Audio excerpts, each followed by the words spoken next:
তওবাকারীদের জন্য অনেক বড় সুসংবাদ রয়েছে। যারা অনেক সিরিয়াসলি তওবা করেন, খাঁটি তওবা করেন, তাদের জন্য অনেক বড় সুসংবাদ রয়েছে। এবং এই তাওবাটা হওয়া লাগবে, তাদের ঈমান এই তওবার পরে অনেক বর্ধিত হবে, তাদের ঈমান আগের তুলনায় অনেক মজবুত হবে এবং তাদের নেক আমল আগের তুলনায় অনেক বেড়ে যাবে। এটা লক্ষণ যে তওবা কবুল হয়েছে, তাহলেই তার জন্য এই সুসংবাদ। আর এটাই হচ্ছে হাকিকাতুত তওবা, আসল তওবা এটাই। তওবা করলাম, যে তওবাটা আমাকে গুনাহ থেকে এমন ঘৃণা সৃষ্টি করবে, এমন সরিয়ে আনবে এবং অনুতপ্ত হব, চোখের পানি দিয়ে আল্লাহর কাছে বুক ভাসিয়ে দেব এবং আমার আমলের মধ্যে বিশাল পরিবর্তন নিয়ে আসবো। এটাই হলো তাহলে মাকবুল তওবার লক্ষণ। আল্লাহ তাআলা বলেছেন, ওয়ালা ইয়াজনুন, মুমিনগণ জিনা ব্যভিচার করে না, যারা জান্নাতি হবেন। ওমান ইয়াফআল যালিকা ইয়ালকা আসামা, যে ব্যক্তি এরকম জিনা ব্যভিচার এই জাতীয় অনৈতিক কাজে লিপ্ত থাকবে, সে অনেক বড় গুনাহ করবে এবং অনেক শাস্তির সম্মুখীন হওয়া লাগবে।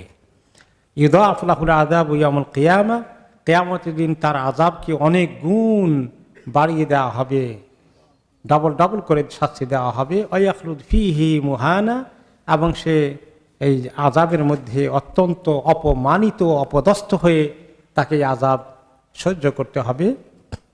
ইল্লা মান তাবা ওয়া আমানা ওয়া আমিলা আমালান সালিহা ফাউলাইকা ইউবাদদিলুল্লাহু সাইয়্যাতিহিম হাসানাত ওয়া কানা আল্লাহু গফুরুর রহিমা। তবে ওই লোকগুলো নয় যারা তওবা করেছে গুনাহ করার পরে এবং পরবর্তী পর্যায়ে ঈমানকে নবায়ন করেছে, ঈমানের মধ্যে বিশাল পরিবর্তন হয়েছে আগের তুলনায়। গুনাহ করার পরে এমন তওবা করেছে যে তার ঈমান আগের তুলনায় অনেক তাজা এবং এই গুনার কথা মনে করে তার ভিতরে অনেক ভয় এসেছে। এটাই হলো আসল ঈমান। এবং সে ওয়া আমিলা আমালান সালিহা, অনেক নেক আমল বাড়িয়ে দিয়েছে এখন। তাহলে এদের জন্য পুরস্কার, ফাউলাইকা ইউবাদদিলুল্লাহু সাইয়্যাতিহিম হাসানাত, এদের জন্য আল্লাহর পক্ষ থেকে তাদের গুনাহগুলোকে নেকিতে পরিবর্তন করে দেওয়া হবে। যে ব্যক্তি তওবা করে, ঈমানকে আবার নবায়ন করে, নতুন করে মজবুত করে ঈমান আনে এবং নেক আমল করে, তাদের গুনাহগুলোকে আল্লাহ তাআলা নেকিতে পরিবর্তন করে দেবেন। এখন এখানে এই হাসানাতের অর্থ নেকি আখেরাতে দিবেন, যেটা একটা হাদিসে আসলো, এটা হলো আখেরাতে কিভাবে নেকিগুলো, গুনাহগুলো নেকিতে রূপান্তরিত হয়ে যায়। ইমাম ইবনুল কাইয়্যিম রাহমাতুল্লাহ আলাইহি বলছেন, তার চেয়ে আরেকটি তাফসীর আরো উত্তম, যে আখেরাতে শুধু পরিবর্তন করবেন না, দুনিয়াতেই পরিবর্তন করবেন। দুনিয়াতে কি পরিবর্তন করবেন? তার রূপটা কিরকম? তার রূপ হচ্ছে, যেখানে যেখানে গুনাহ করতো ওই গুনার জায়গা তার এখন নেকি দিয়ে, নেক আমল দিয়ে ভর্তি করে ফেলছে সে।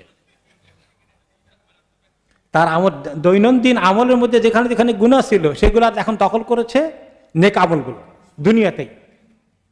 তো এই কথা মিলে এভাবে যে তার তওবা কবুল হয়ে গেছে, এখন তার আমল অনেক গুণ বেড়ে গেছে, এটাকে বোঝানো হয়েছে বলেও ইমাম ইবনুল কাইয়্যিম রাহমাতুল্লাহ আলাইহি উল্লেখ করেছেন। তাহলে দুটারই সম্ভাবনা আছে। দুনিয়াতে তার আমলগুলো বাড়তে থাকবে, যে সময়গুলোতে সে নেকি গুনাহ করতে, সেই সময়গুলো এখন নেকির কাজে ব্যস্ত আছে। আর আখিরাতেও আল্লাহ তাআলা সেভাবে নেকির গুনার পরিবর্তে নেকি দিতে পারেন। দুটাই ঠিক আছে তাফসীরে। ওয়া কানা আল্লাহু গফুরুর রহিমা, আল্লাহ তাআলা অনেক ক্ষমাশীল, অনেক দয়াময়।